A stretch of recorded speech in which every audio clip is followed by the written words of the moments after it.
Hey y'all, it's Nikki. Welcome to another episode of the Working Mamas podcast.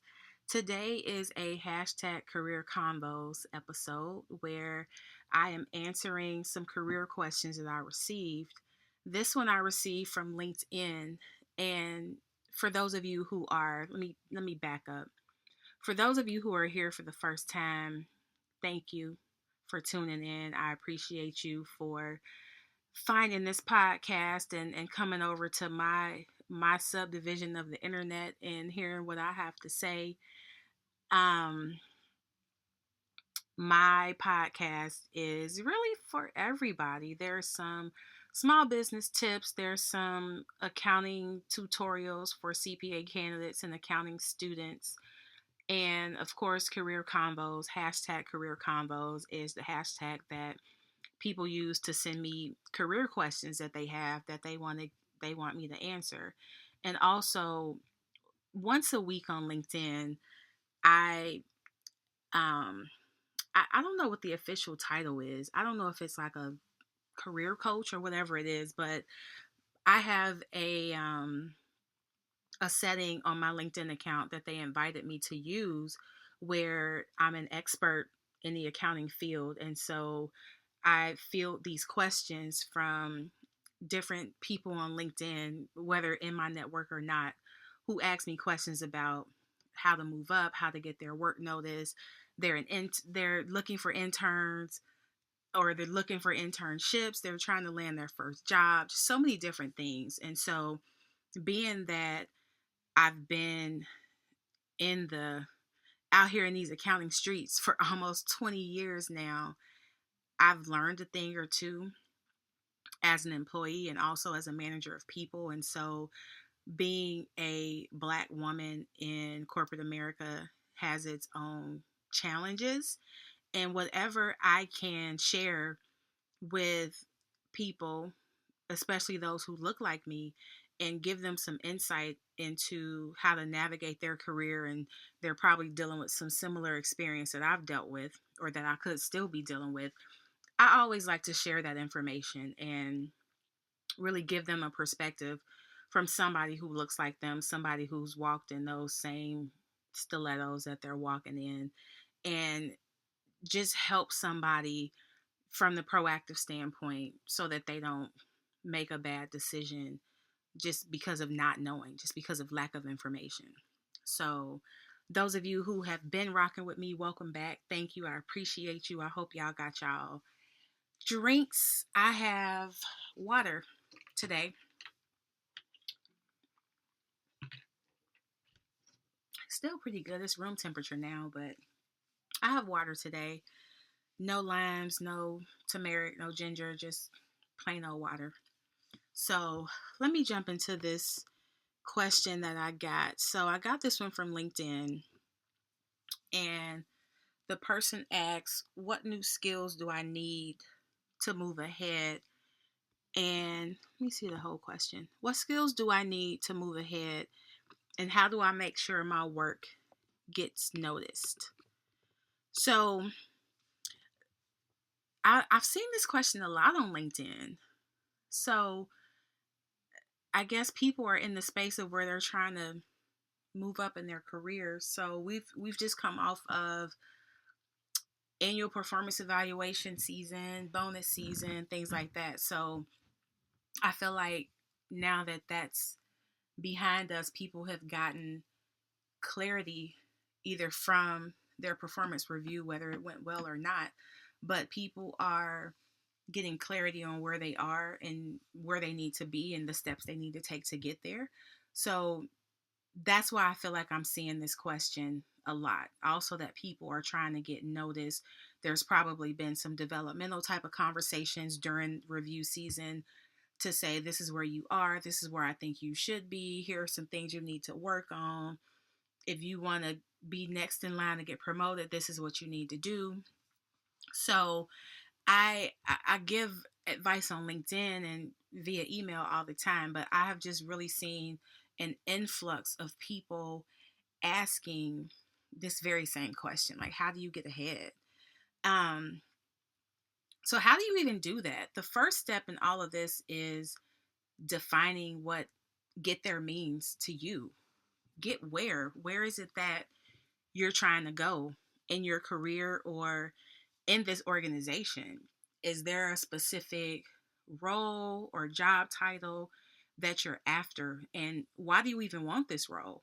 How does it fit into your short and long term goals? And I'm sitting here answering the question with multiple questions, but it's one of those situations where I have to. It's important to be clear and have answers to these questions so that you don't go down the wrong path. So let's unpack this question, and I'll use an example of a staff accountant. I work in accounting, so a lot of my examples and experiences come from that space. So let's say you're a staff accountant. In this role, you're usually a couple years out of school. There's a lot of transactional work. You're doing debits and credits and footing reports and make sure they make sense. And you haven't really gotten to the high level analysis type of roles. No direct reports. You're basically doing all the grunt work. So still very green in your career as far as experience goes. There's a lot for you to learn. The natural progression here is to a senior accountant role. So in this role, you know the general ledger pretty well. You understand what it takes to get month end close done. You're the go to for questions from the field, researching cost center variances. And depending on the company, you might have some direct reports or be the go to person for training employees and maybe even reviewing other people's work. So, using that example, what does it take for you to get from the staff accountant to the senior accountant? First and foremost, over everything else, get good at the job that you have right now. Right now, really good, as in nobody can do it better than you good. Perform there first, because if you're not performing right now, as your manager, there's no use in us even talking about you getting to the next level until you can handle what you have now. So think about your daily responsibilities, projects you've worked on, things you've done for your boss. How did those things go? And not really saying that it has to be perfect, but be aware of where your strengths and your developmental areas are. That is super cliche, the whole strength and weakness thing. Um, just something that just popped in my mind. Don't ever go into an interview and say that you don't have any weaknesses. I thought that that was a thing. I thought that was like so 2000, like people were over that. But even in 2020, people are still talking about, I don't have any weaknesses, blah, blah, blah. So, yeah, moving on. So before you sit in front of your boss and say you want a promotion, come with some facts, come with some data, come with some things that you have improved, some ways that you have made getting the job done easier. Don't just have an emotional case where you feel like you deserve it. You've been here at this company for X number of years and you get up at 5 in the morning or you stay till 11 o'clock at night. None of that shit matters. Just because you feel like you deserve it. I mean, everybody, that's the thing, this whole sense of entitlement thing where people don't want to do the work no more. It's just like, look, I've been working at this company for 752 days, so it's time for me to move up. And it's not, again, going back to my original question, what are you after? What are you moving up to do? And just my own personal experience, I had a role that I stayed in for, I think I was in that role for almost 5 years. And I was working for one of those companies where the norm is every 24 months you move into a new role, whether it's a step up or whether it's a lateral move, you move into a new role. But what I was doing at the time, which was securitization at GE, y'all know I love GE. um I was doing securitization at GE, a lot of bond accounting, a lot of FAR content. For those of you future CPAs who are listening, that job was basically FAR every day. So if you think about the stuff you read in the book, all of that stuff was my job every day. I enjoyed it. And I had gotten to a point where I was asked if I was ready to move.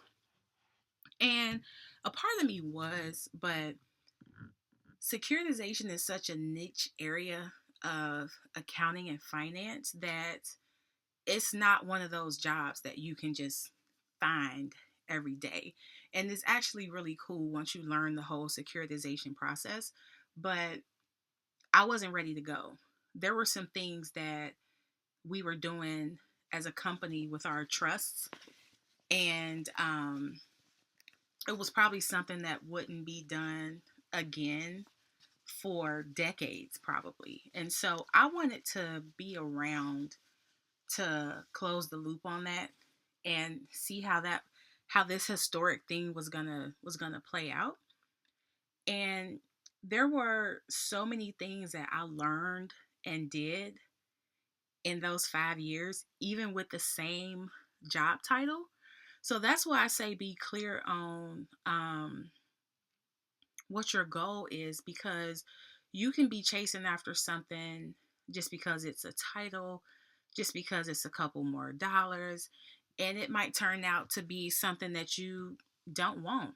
Or maybe you see somebody in the job and you envy what they're doing and you want to emulate that. And then you get in the role and you like, no, this is not what I thought it was going to be. So be clear about why you even want to move in the first place. Come with some data, come with some facts, not just wearing your emotions on your sleeve. And get good at your job now. That's key. That's step 1. Step 2 is be vocal. This is another one of those things that still baffles me, considering the workplaces and how they've evolved over the last few decades. But have career discussions with your boss.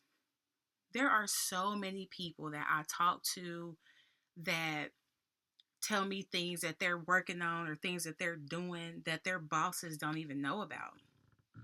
I have people that I've talked to in my coaching programs, in my CPA exam coaching programs, like, yeah, I try to study during this and this time because my boss don't know that I'm studying, or my boss don't care. And I'm like, how does your boss not know? Like, you're missing out on a sponsorship opportunity, first of all. But your boss knowing that you're studying for the CPA exam, you never know what type of career track they might put you on or create for you. So have those 101 conversations. And I'm going to put a link to my employee manager 101 template in the show notes. You can look at that template, you can print it out, or you can use it on your own. Write on it, make notes, and use that to initiate a discussion with your boss. Some people sit back and wait for the manager to say, hey, let me put a one-on-one on the calendar for us. And no, you should not be waiting for that. This is your career and you have to be in the driver's seat of your career, just like your manager is in the driver's seat of their career. And if you're not having a one-on-one conversation with them, it's probably because they're so focused on their careers and they're probably waiting for you. So have those conversations so that when you get to your annual review, it's a short conversation because y'all have been talking all year. So there's nothing new. There's nothing that you're blindsided by that's on your review. And you're not spending an hour with your boss having an awkward conversation trying to recap a whole year in one sitting. So have those ongoing conversations. Share what your career goals are, whatever that job is that you're interested in. And your manager might come back and say, oh, I didn't even know you were interested in that. Well, there's this big project going on this team and they're trying to fix A, B, and C, and boom.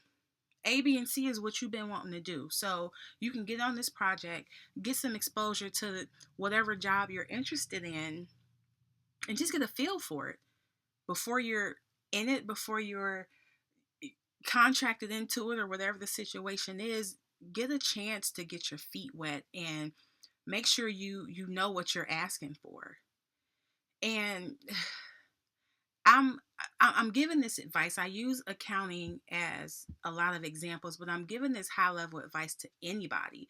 It really doesn't matter what industry that you work in, but you'll find unique things within your organization on what it takes to get you to the next level. Some companies have former mentor mentee type of programs. Those are okay, but I like my relationships to develop organically.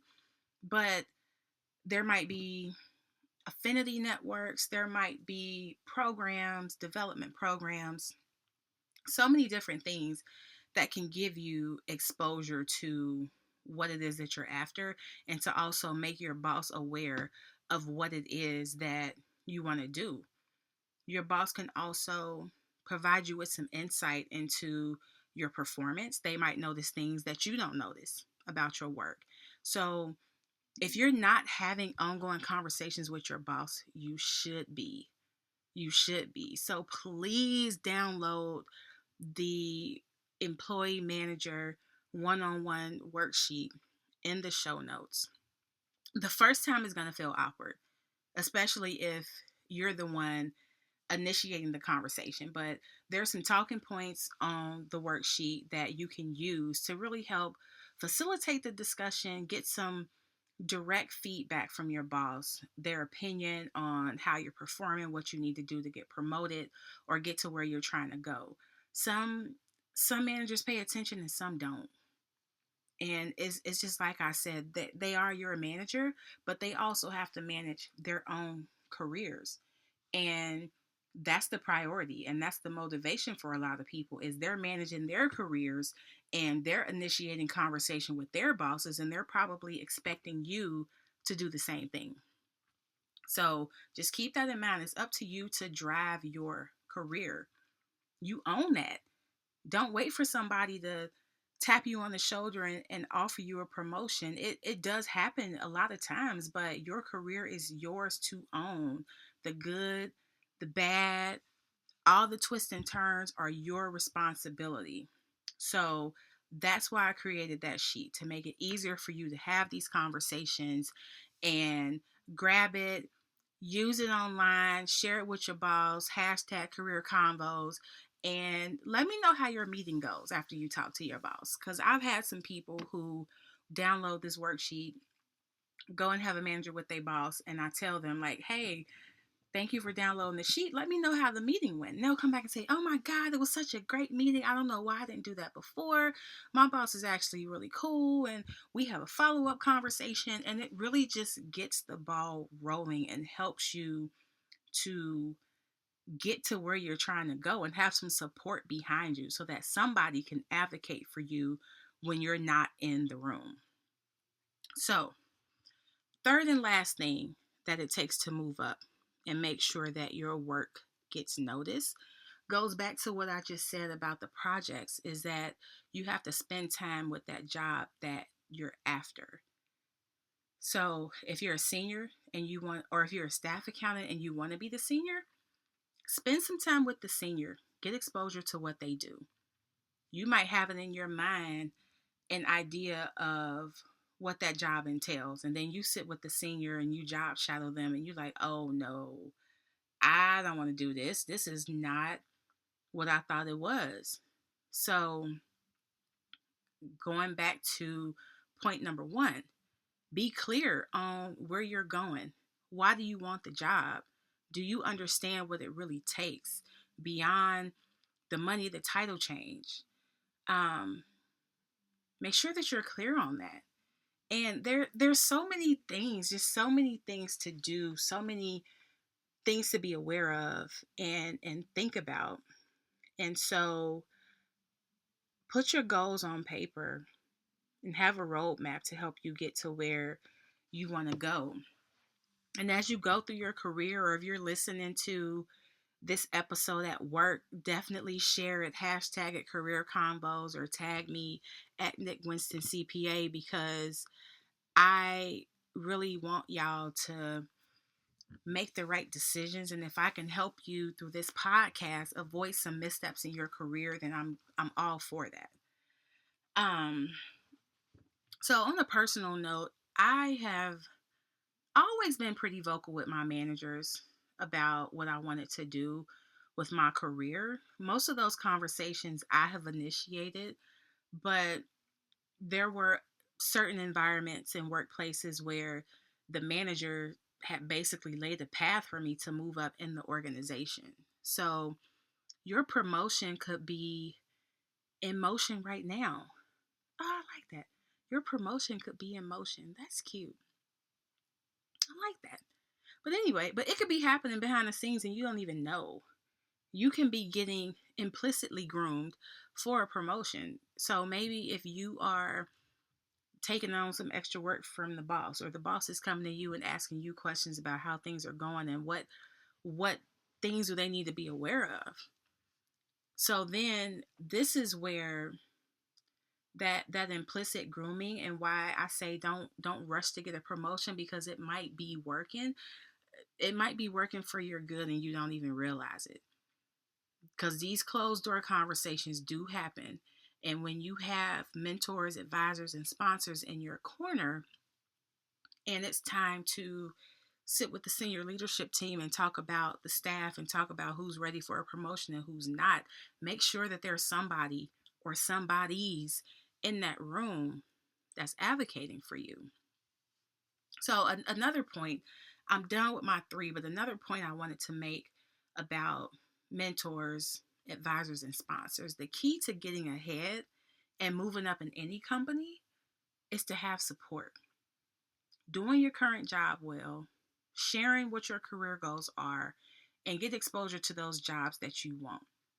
Jump on a project that helps you build your network within your organization. Even if it's not something, if you're an accountant and we're working on a project to update all the SOPs and all the documentation, that means that you'll be working with somebody in some type of excellence role or operational efficiency type of role. So somebody outside of your core team. So that gives you an opportunity to build a network within your company, and then also build it outside of your company by joining professional organizations. I remember um, I remember one of my managers told me, like, wow, you network better than anybody I know. We were on the seventh floor, maybe. We were going to a meeting on the first floor, and we were walking down the hall. Like, we left our desk, walked down the hall to get to the elevator, and I ran into somebody I know. And then we got in the elevator, and I ran into somebody I know getting off as we were getting on. And then as we were walking to the meeting room on the first floor, I saw like 3 or 4 other people that I knew. All these people were from different departments. But I saw 3 or 4 other people that I knew who were leaving out of the same meeting room that we were about to go into. And so we just stopped, like, had a quick conversation. Hey, how's it going? Love your shoes. Let's do lunch, blah, blah, blah. And she was just like, wow, like, how do you know all of these people? And these are people that I've known through professional organizations, through working on projects internally, and just doing my work and doing great work. Because when you do great work, people will notice and people will want to root for you and advocate for you. So you want to move up, you want to get ahead. These are the 3 things that you need to do. I'm super happy to share my advice and my experiences with y'all. If this is helpful for you, then again, definitely share this episode. Shoot me an email or hit me up on Instagram at Nick Winston CPA. I'm happy to answer your career questions. Thank y'all for rocking with me. And until next time, I'll talk to y'all later.